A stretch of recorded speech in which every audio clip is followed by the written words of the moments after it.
Muy buenas tardes ya a todos y a todas.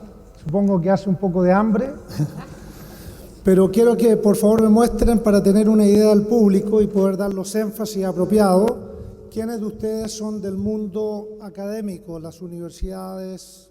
¿No tengo una idea? ¿Quiénes son del mundo de los negocios, de las empresas? ¿Quiénes son ciudadanos que trabajan todos los días fuertemente y trabajan en actividades productivas? ¿Quiénes son académicos? Muy bien, una buena mezcla. Bueno, el dilema que vamos a enfrentar no es nuevo. Obviamente todos ustedes han escuchado hablar de Malthus y el imperativo malthusiano. No todos ustedes han escuchado hablar de Mendel, pero Mendel fue el cura que descubrió la genética a partir de estar viendo el color de las flores y de las arvejas que él cultivaba en la granja de un monasterio. Por lo tanto, el motivo de esta conversación es ver cómo respondemos al hecho concreto que la producción de alimentos aumenta en un ritmo aritmético, 2, 4, 6, 8, 10, mientras tanto la población en un orden geométrico, 2, 4, 16, 256, de forma tal que el desacople en cuanto producimos y cuánta gente es esto que está ya planteado por varios siglos. Entonces, ¿de qué forma la globalización? ¿Quién termina dentro de los ganadores y los perdedores? Porque claramente vivimos en un mundo desigual. Estamos hablando de obesidad para el 20% de la población, estamos hablando de nutrición severa con muerte para 1/3 de la humanidad en el mismo planeta. Yo no voy a resolver este dilema, pero les voy a presentar algunos de los ingredientes, porque esto es un tema no resuelto. Si alguien dice no hay suficientes alimentos para todos, es una falacia. Hay más que suficiente. Y parte de eso, y lo vamos a ejemplificar, es que en estos momentos de la producción de granos estamos gastando 2/3 en alimentar a los animales que nos vamos a comer. O sea que no es un tema de más alimento. Quiero dejar esto planteado como para motivarlos a enfocar este dilema tanto a nivel global como a nuestra propia realidad en Chile. Y obviamente el problema de esto es cómo balancear estas cosas. Y la hipótesis que fue planteada por Malthus, basada en esto de que la población crece en forma geométrica y los alimentos en forma aritmética, es que íbamos a llevar a una catástrofe mundial. Y si uno lo mira de cierto sentido, hemos llegado a una catástrofe mundial en cuanto a nuestra sustentabilidad del planeta. Estamos hablando del calentamiento global, estamos hablando de cómo estamos comprometiendo los ciclos más básicos, los ciclos del agua, los ciclos del oxígeno, los ciclos del aire. Esto solamente lo ha logrado Homo sapiens. A lo mejor en etapas prehistóricas hubieron otras culturas que llegaron a estos mismos puntos. Pero nosotros, los que estamos aquí, basados en nuestros patrones de consumo y de producción, estamos contribuyendo a este camino sin salida. Mendel, por otro lado, ha presentado la potencia de la genética y a través del estudio de ella poder predecir cómo multiplicar los alimentos, cómo ampliar la producción de alimentos. Y uno tendría que decir que Malthus, de hecho, ha sido probado errado, porque en cuanto a producción se refiere, estamos produciendo más alimentos que nunca antes en el mundo. O sea que hemos sido capaces de aumentar la producción de alimentos. ¿Qué hacemos con los alimentos? Ya es otro cuento.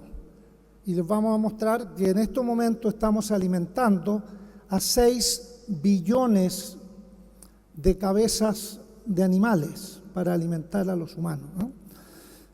Entonces, cuando uno ve esto, el del hambre, esto se debe a que hay poco alimento o que hay mucha gente. Y este es el dilema entre Malthus, hablando del crecimiento demográfico, y Mendel por la genética y la ciencia moderna, que aumenta la producción de alimentos. Tenemos demasiada gente. ¿Cuántos de ustedes creen que ya tenemos con los 7 billones de personas, creen que ya somos muchos en este planeta? Esta es una opción. ¿Cuántos creen que Si lo hacemos bien, podríamos seguir subiendo en el aumento de la población. Hay una visión de que si lo hacemos bien, podemos seguir subiendo. La pregunta es, ¿necesitamos más calorías y proteína, que ha sido el elemento básico para que los niños crezcan, para que crezcan las vacas, para que crezcan los pollos, proteínas y alimentos? Y siempre hemos estado preocupados por esto. ¿Cuántos de ustedes creen que no producimos suficiente alimento? Están en lo correcto, producimos alimento más que suficiente. ¿Cuántos creen que cuando uno ve la situación de África, esto comprueba que Malthus tenía la razón? Porque si uno va a muchas partes de África, dice aquí hay una crisis y aquí falta alimento y sobra gente. ¿Cuántos creen que África representa un ejemplo de un mundo malthusiano? También es cierto, porque realmente eso no está dado solamente por África, sino que está dado por el resto del mundo, está dado por la política, está dado por la macroeconomía. Necesitamos que Mendel, con su revolución genética, nos rescate de este imperativo malthusiano. Alguna gente cree que la única manera es que desarrollemos alimentos basados en todo el potencial de la genética moderna y experimentemos con nuestros alimentos. ¿Cuántos están de acuerdo con experimentar con nuestros alimentos? Vemos que hay un grupo de diferentes puntos de vista. ¿Cuántos creen que necesitamos alimentos genéticamente modificados para alimentar al mundo? Aquí hay mucho y vamos a presentar también algo de esto de información, pero estos son los dilemas que no solamente no voy a poder tratarlos suficientemente, pero los voy a presentar porque esto es el panorama. Responder a estas preguntas va a tener mucho que ver con qué mundo vamos a tener al futuro. Y aquí entonces está el aumento de la población, que en este momento estamos, como hemos dicho, cercanos a los 7, y se piensa que nos vamos a estabilizar en 9 billones. La tarea entonces es cómo alimentar a 9 billones en forma saludable, en forma sustentable, en forma equilibrada, pónganle todos los apellidos que quieran. Y ustedes pueden ver que la población ya está predominantemente en Asia, que es en la zona del mundo donde hay más gente, y en África. Vean ustedes, América Latina y Norteamérica, América y Europa son minorías. Históricamente Norteamérica y Europa han definido los destinos del mundo, pero aquí pueden ver que los destinos del mundo va a estar definido por Asia. Si ustedes van a Singapur, le van a decir que Asia ha dominado el mundo, no solamente ahora, sino que siempre. Y obviamente que es una excepción que en los últimos 200, 300 años Occidente está dominando el mundo. Digo porque hay que mirar esto en un contexto histórico. Y aquí están las metas que se ha ido fijando el sistema internacional de qué hacer con el hambre, y estaba ilustrado el camino para terminar con el hambre o reducirlo a la mitad el año 2015, este año. Sin embargo, esa línea verde no existe, sino que existe la roja. Estamos disminuyendo lentamente. O sea, los compromisos internacionales no se han cumplido. En todas estas partes del mundo y en América Latina se ha logrado tremendamente reducir el hambre y la desnutrición, pero en estas partes del mundo ha aumentado.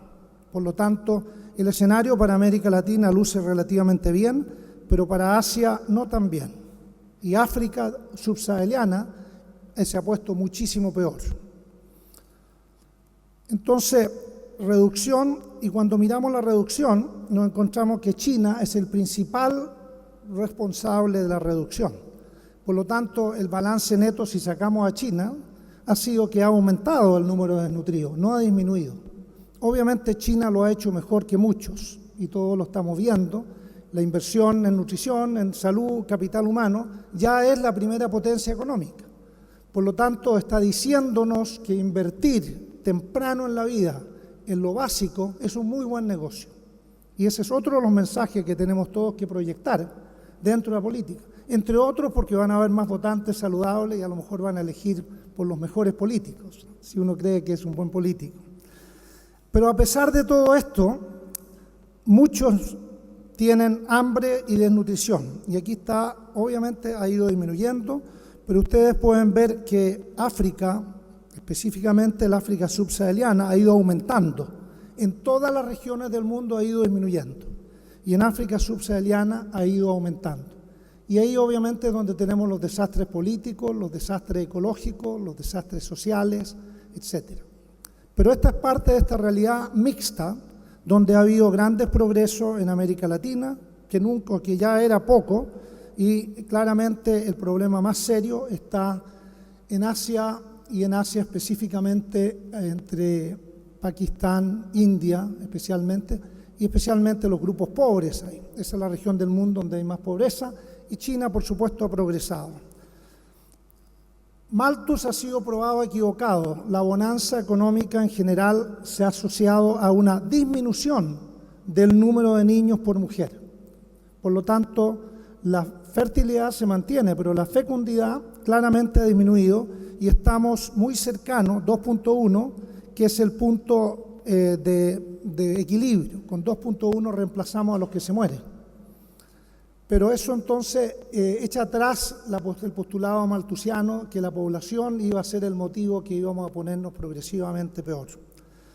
La producción de alimentos, y aquí está analizado a nivel mundial, ha de hecho aumentado por persona. O sea, hemos sido capaces de aumentar de 2.200 calorías a 2.700, 2.800, y también las proteínas.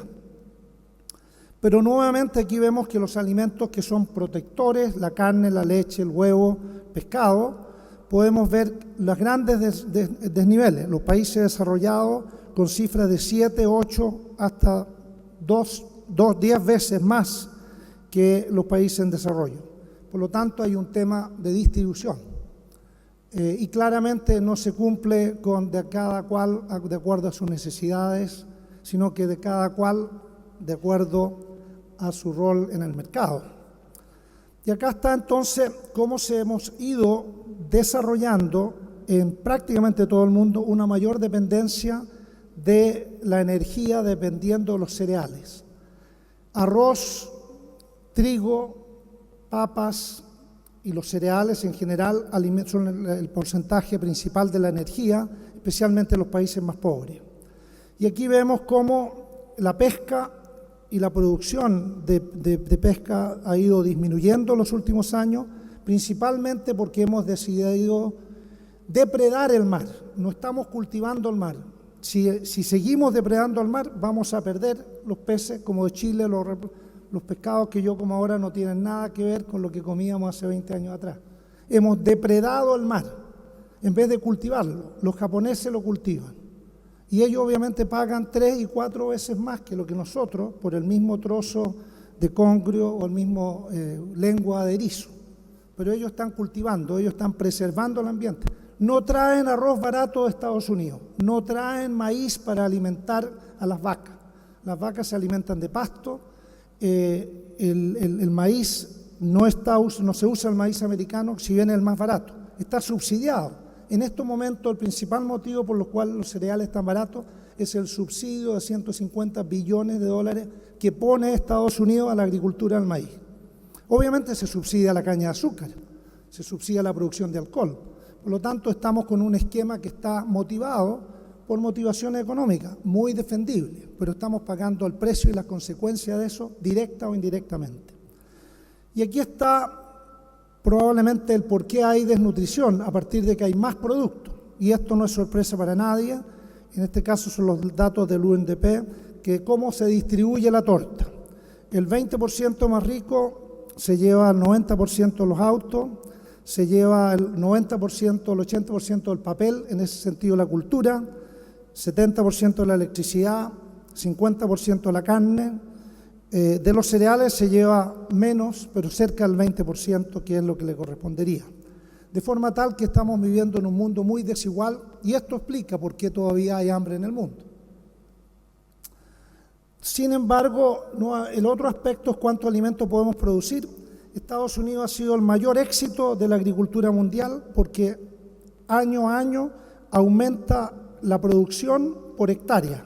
Y ha pasado de 4.000 kilos por hectárea a 9.000 con toda la tecnología que se ha ido introduciendo al sistema. Por lo tanto, ¿somos capaces de producir más alimentos que gente? Hasta el momento la respuesta es sí. Obviamente la distribución es claramente inapropiada. Por otro lado, hemos puesto todo el esfuerzo en investigación y en el caso de la investigación agrícola y de plantas, una sola planta se lleva el 66% de la investigación. Los científicos, yo tengo amigos científicos y ellos estudian la Arabidopsis. No estudian ni los porotos, ni el maíz, ni el trigo. Están estudiando esto, que obviamente ha habido grandes progresos. Ellos dicen todos los progresos vienen de los estudios en Arabidopsis.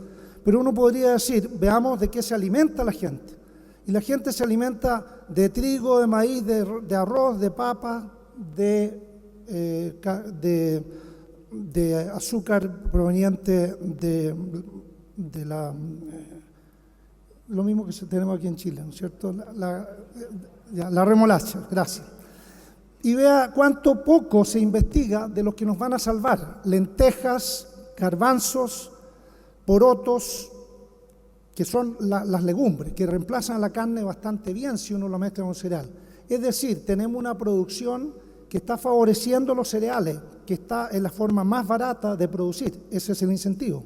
Pero no hemos olvidado los porotos. Ya los chilenos no somos más chilenos que los porotos. Habría que decir, somos más chilenos que el maíz. Y ahora los campos chilenos ahora están llenos de maíz. Será un buen negocio de exportación para alimentar las vacas en Estados Unidos, que se van a comer los gringos nosotros mismos cuando vamos para allá a un precio muy barato. Entonces, esto obviamente obedece al mercado. Yo no estoy en contra del mercado, pero la lógica del mercado está produciendo maíz barato y azúcar barato en todo el mundo.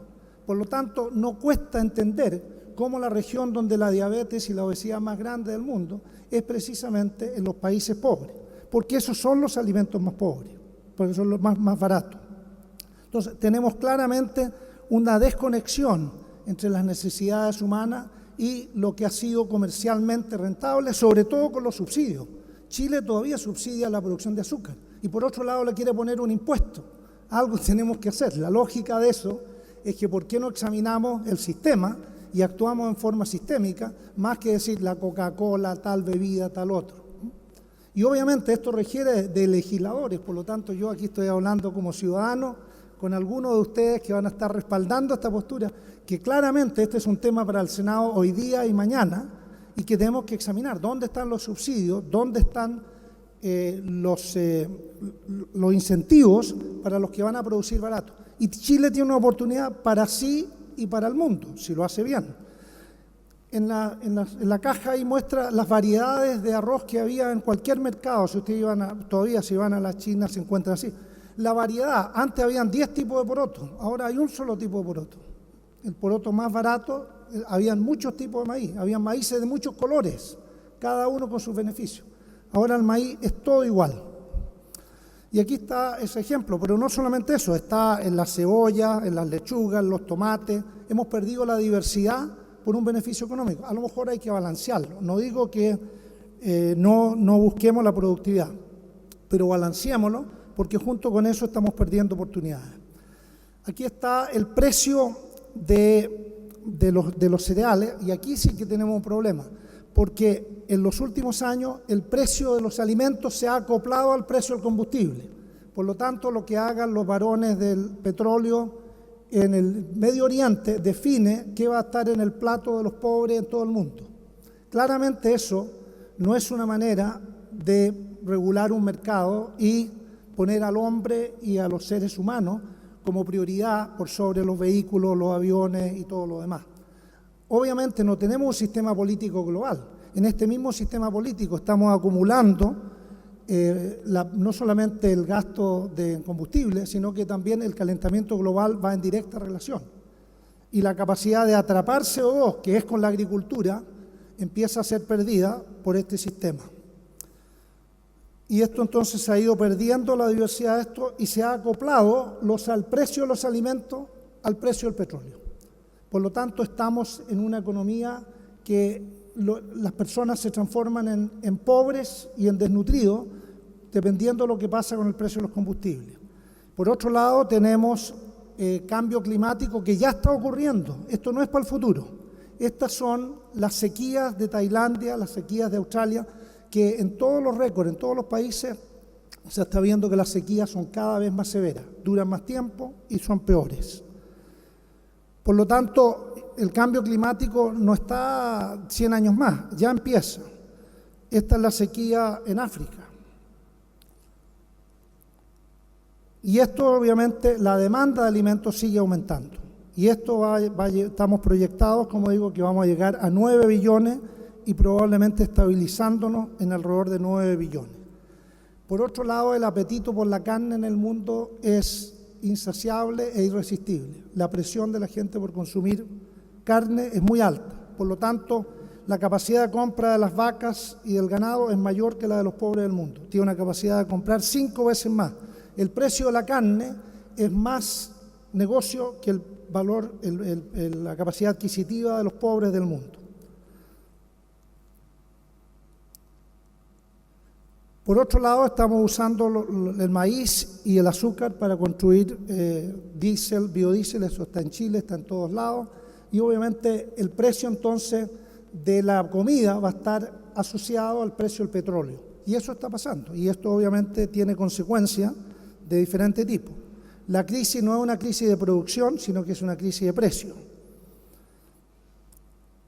Y esto es parte del problema, y obviamente en este momento para Estados Unidos, del maíz que se produce, el 30% va a la producción de etanol. En el caso de Brasil, se hace también biofuel de la soya, se hace biofuel obviamente del maíz, y los chinos están comprando tierra al Amazonas para asegurarse su provisión de soya para alimentar a los cerdos que ellos se van a comer. Y esto está pasando, se está colonizando el mundo por una agricultura que está basada en los patrones de consumo que no nos llevan a la salud. Entonces, este imbalance se produce en relación al crecimiento económico y la demanda.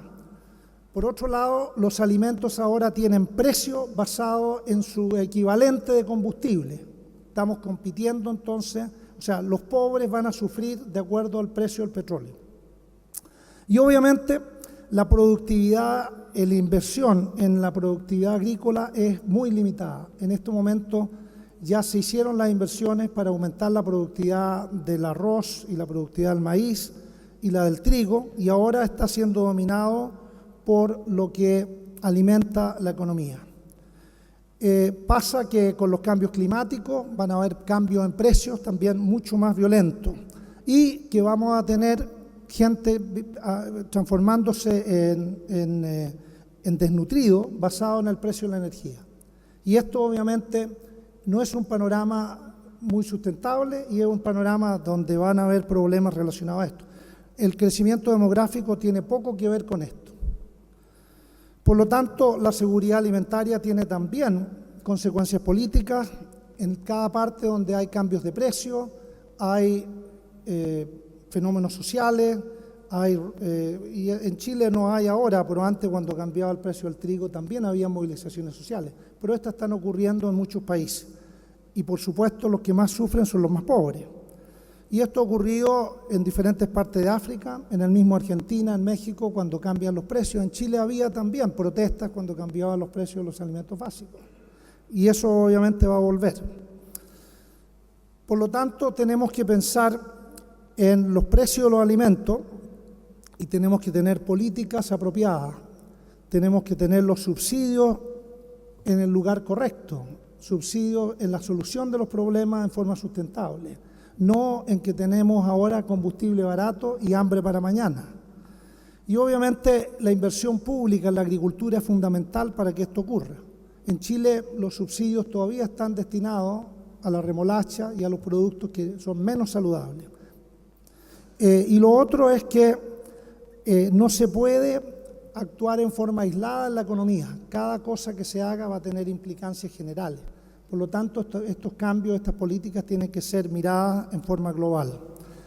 Y esto solamente para llevarnos a la realidad. Esto es lo que gasta o gastaba por lo menos unos 5 años atrás una familia alemana en tener la energía que requería, cerca de $500 por semana.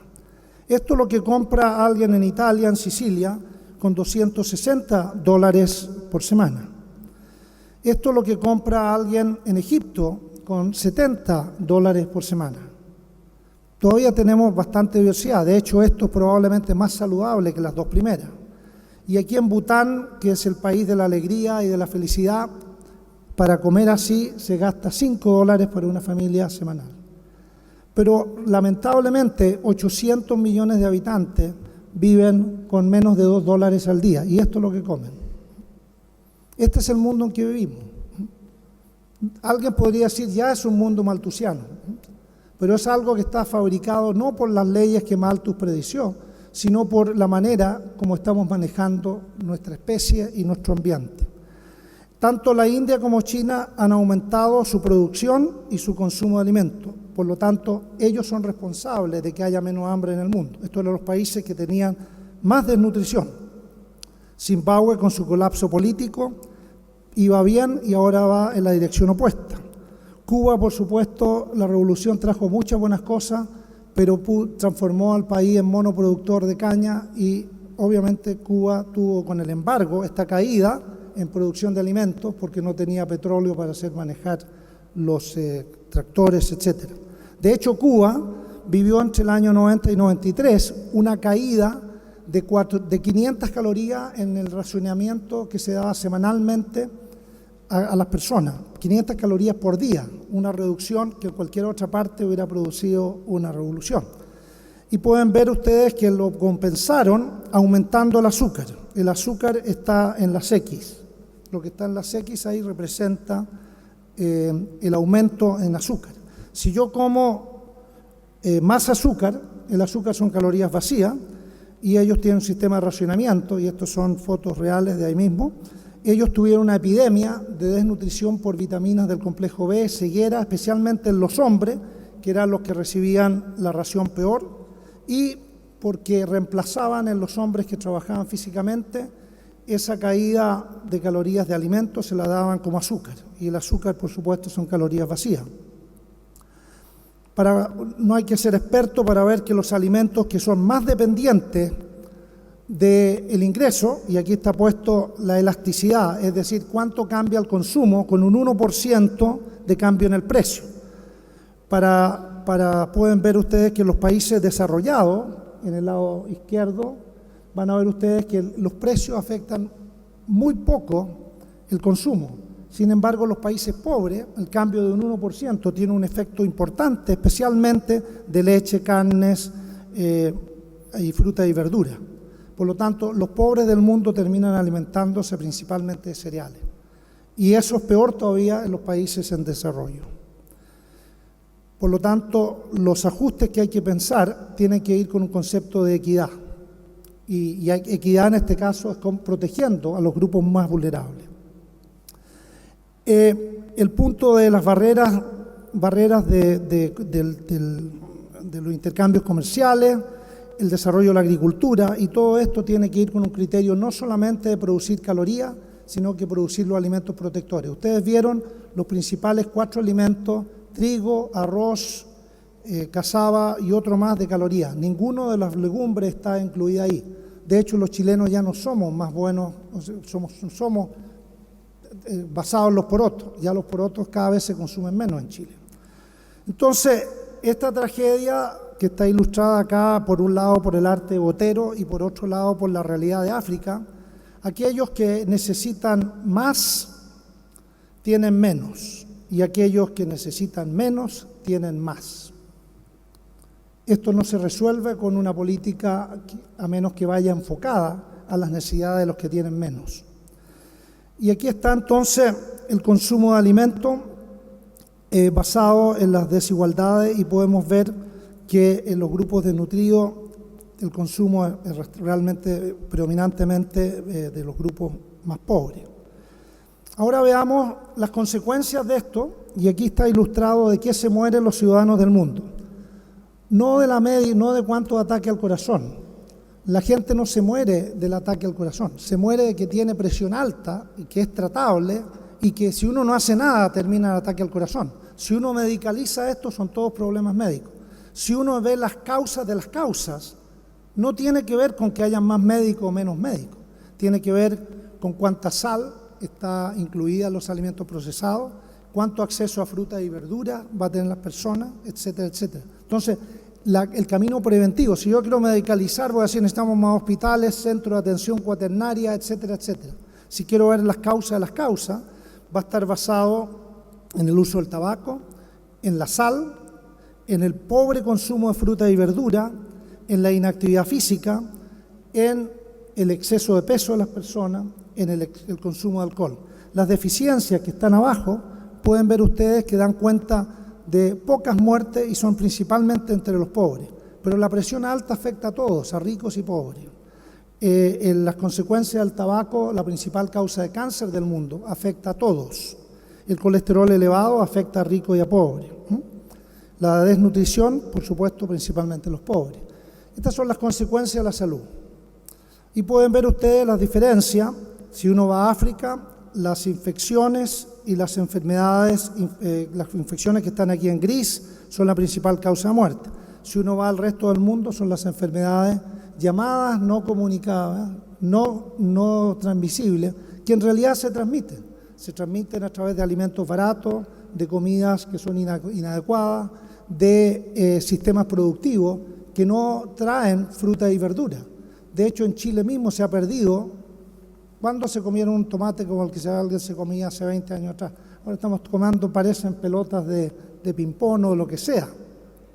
Me tocó participar en el proceso que examinó las causas de enfermedades crónicas con el doctor Pekka Puska, que algunos de ustedes conocen.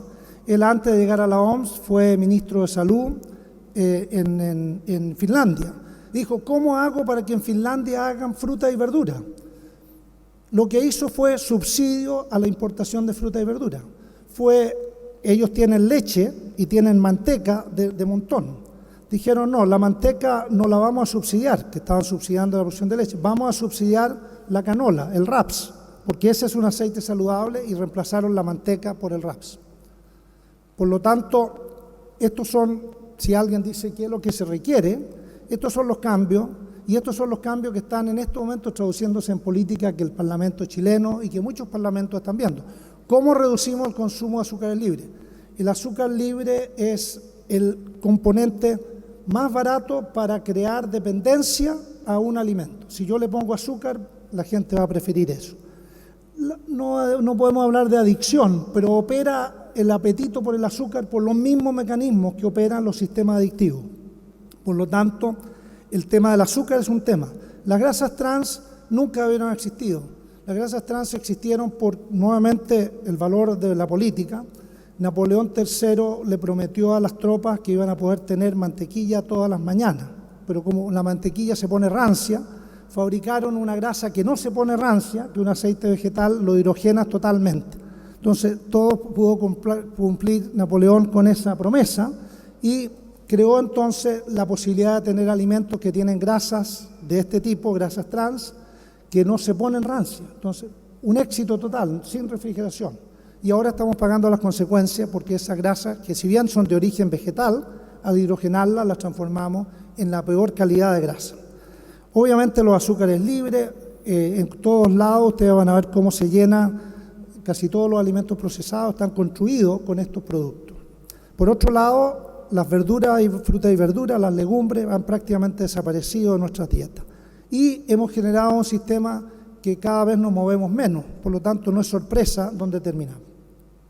Solamente para decir que a partir de los cereales, las dietas basadas en cereales son pobres en las vitaminas y en los nutrientes específicos.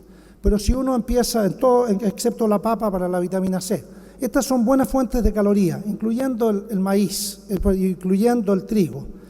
Pero si uno le pone 50-60 gramos de zanahoria, una naranja, una porción de lenteja, vemos cómo con alimentos perfectamente producidos de base agrícola, sin producción de animales, podemos cubrir casi todas nuestras necesidades.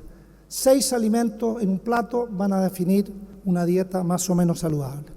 También tenemos la posibilidad de recuperar características de los alimentos que a través de la agricultura industrial la hemos perdido. Y eso es parte de lo que están haciéndose hoy día también con la ayuda de los marcadores genéticos, no necesariamente los transgénicos, pero sí habilitar entonces, redescubrir componentes de los alimentos que habían sido eliminados porque lo hacían menos productivos. Este es el caso, por ejemplo, de la cazaba los ingleses tenían una idea que todo tenía que ser blanco, el arroz blanco, el azúcar blanco, entonces eliminaron, hicieron selección de las cosas blancas, cuando resulta que si está amarillita o roja, este producto que es cassava entrega la vitamina C y los carotenoides que tenía. Y entonces hoy día con técnicas de agricultura moderna se está restaurando eso y posiblemente llegando a una cantidad que va a ser entonces la cassava una buena fuente de esto. Trabajos realizados a partir del trigo en variedades antiguas que han sido abandonadas, publicado en la revista Science, muestra cómo puede aumentar la cantidad de proteína, de zinc y hierro a partir de hibridación con estos trigos que quedaron abandonados en otras épocas. Protección frente a el exceso de agua. Por otro lado, tenemos que examinar si vamos a seguir dando alimentos que podrían ir a los seres humanos, a los animales. Voy a terminar. Bueno, el calentamiento global es un tema por sí mismo, pero obviamente estos sistemas de producción nos están llevando hacia un sistema donde está aumentando la temperatura y todo eso, gran parte, viene por los procesos agrícolas y la deforestación del planeta que tenemos. Este es el consumo de carne, la proyección. Allá abajo están los países pobres y por arriba está Argentina y los países industrializados. 5 acciones que podemos tomar. Buscar el impacto ambiental y social de lo que comemos. Y eso significa básicamente menos carne y menos leche. A lo mejor eso no es para todos los chilenos, sino para los chilenos que en este momento están consumiendo más. Menos pérdida de alimentos en la casa. La cantidad de alimentos que se pierde con la basura es gigantesca. Tenemos que empezar a pensar que lo que estamos votando en un mundo del planetario debería ser de alguna manera rescatado. Obviamente, ya todos los que van a comer restaurantes en Estados Unidos, a nuestro lado, llega un aparato que les dice la sustentabilidad de los pescados que ese restaurante está comprando. Porque tú puedes cultivar el mar o puedes depredar el mar. Y hay gente que está dispuesta a pagar más si es para cuidar el mar. Probablemente vamos a tener que volver que los tomates los comemos en verano, pero tomates que tengan gusto. Actualmente queremos tener tomates todo el año. Ya eso es una postura que nos genera problemas. Y obviamente poner la preocupación por una visión integradora de la agricultura y de la fabricación de alimentos de forma tal que veamos que esto nos atañe a todos. Finalmente, las palabras de Albert Einstein, que nada va a beneficiar más a la humanidad que la evolución hacia una dieta con mayor consumo de productos de origen de plantas y menos de animales. Lo importante es que no basta saber, y esta es la Academia de Ciencias de Estados Unidos, sino que debemos aplicar. Desearlo no es suficiente, tenemos que hacerlo. Entonces la invitación de esta es que después de espero que todos estemos bastante hambrientos, después de esto pensemos en qué vamos a poner en nuestro plato y las implicancias de lo que ponemos en nuestro plato, la implicancia de nuestros actos para nuestra comunidad, la implicancia de nuestros actos para el planeta. Muchas gracias por la atención.